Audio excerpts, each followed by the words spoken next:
Today இந்த டாபிக்ல நம்ம என்ன பார்க்க போறோம்னா மாடிஃபை எக்யூப்மெண்ட் AutoCAD பிளான் தேடியில் எக்யூப்மெண்ட் எப்படி மாடிஃபை பண்றத பத்தி தான் இந்த வீடியோல பார்க்க போறோம். ஆல்ரெடி வந்து பார்த்தீங்கன்னா எக்யூப்மெண்ட் எப்படி கிரியேட் பண்றத பத்தி நான் ஒரு வீடியோ போட்டிருப்பேன். அந்த வீடியோவோட கண்டினியூ தான் இது. அது வந்து எக்யூப்மெண்ட்டை எப்படி கிரியேட் பண்றது, இது வந்து பார்த்தீங்கன்னா கிரியேட் பண்ண எக்யூப்மெண்ட்டை எப்படி மாடிஃபை பண்றத பத்தி தான் பார்க்க போறோம்.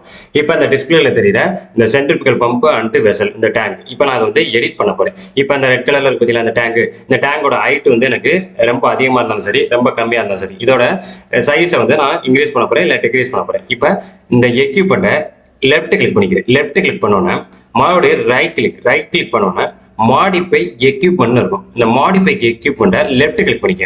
கிளிக் பண்ணோன்னே இந்த மாடிஃபை எக்யூப்மெண்ட் இந்த இது வந்து ஓப்பன் ஆயிரும். ஓப்பன் ஆனதுக்கப்புறம் இந்த ரைட் சைடில் இருக்குது பார்த்தீங்களா, இந்த ட்ரெவிசைடை ஹெட்டு, அதே மாதிரி சிலிண்டர் மறுபடியும் ஹெட்டு. இப்போ எனக்கு சிலிண்டரை கிளிக் பண்ணுறேன். சிலிண்டரோட ஹைட்டு ஹச்சுங்கிற வந்து ஹைட்டு, அதே மாதிரி டிங்கிற வந்து டயாமீட்டர், சிலிண்டரோட டயாமீட்டர். இப்போ அந்த டயாமீட்டர் எனக்கு இன்க்ரீஸ் பண்ணோம்னா இந்த ரைட் சைடில் வந்தீங்கன்னா டைமென்ஷன்ஸ் இருக்கும். அப்போ இந்த டயாமீட்டர் வந்து பார்த்தீங்கன்னா 1000 இருக்கு. நான் வந்து ஒரு 2000 கொடுக்குறேன்.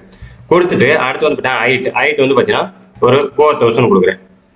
4000 கொடுத்துட்டு ஓகே கொடுத்தேன்னா இங்கே மாறிடும் மாறிடுச்சா, அவ்வளோதான். இந்த மாதிரி தான் எடிட் பண்ணும். இப்போ அதே மாதிரி இந்த சென்ட்ரிபிகல் பம்ப் இருக்கு, இதை கிளிக் பண்ணி ரைட் கிளிக் பண்ணிட்டு மாடிஃபை எக்யூப்மெண்ட் கொடுத்தோன்னா இந்த வருது பார்த்தீங்கன்னா இதில் வந்து எஸ்எல்னா இதோட லென்த்து, எஸ்பினா இதோட வித்து, அதே மாதிரி எஸ்ஹெச்னா இந்த பெட்டோட ஹைட்டு, சரிங்களா. அதே மாதிரி எஸ்ஐனா இந்த நாசிலுக்கும் இந்த பெட்டுக்கும் இடையில உள்ள டிஸ்டன்ஸ். அப்போ இதில் நம்ம எடிட் பண்ணிக்கலாம். இப்போ நான் எஸ்எல் கொடுக்குறேன். இதில் பார்த்தீங்கன்னா 1625 இருக்கு. நான் வந்து 2000 கொடுக்குறேன். 2000 கொடுத்துட்டு ஓகே கொடுத்தேன்னா இந்த பெட் இன்க்ரீஸ் ஆயிடுச்சா தெரியுங்களா. இது நம்ம ரொட்டேட் பண்ணி பார்த்துக்கலாம். இந்த சைடு ரொட்டேட் பண்ணி நம்ம பார்த்துக்கலாம். ஷிஃப்ட்டை ப்ரெஸ் பண்ணி அதே மாதிரி மவுஸ்ல உள்ள ஸ்க்ரோலை ரொட்டேட் பண்ணி பார்த்துக்கலாம். இதாங்க எக்யூப்மெண்ட்டை எப்படி மாடிஃபை பண்றதுக்கான வீடியோ, சரிங்களா. இந்த வீடியோ உங்களுக்கு பிடிச்சிருந்தா மட்டும் லைக் பண்ணுங்க, ஷேர் பண்ணுங்க. இன்ஜினியர் டிராயிங் சொல்யூஷன் சேனலை சப்ஸ்கிரைப் பண்ணிக்க, கூடவே பெல் ஐக்கான் இருக்கும், அதை கிளிக் பண்ணிக்க. தேங்க்ஸ் ஃபார் வாட்சிங்.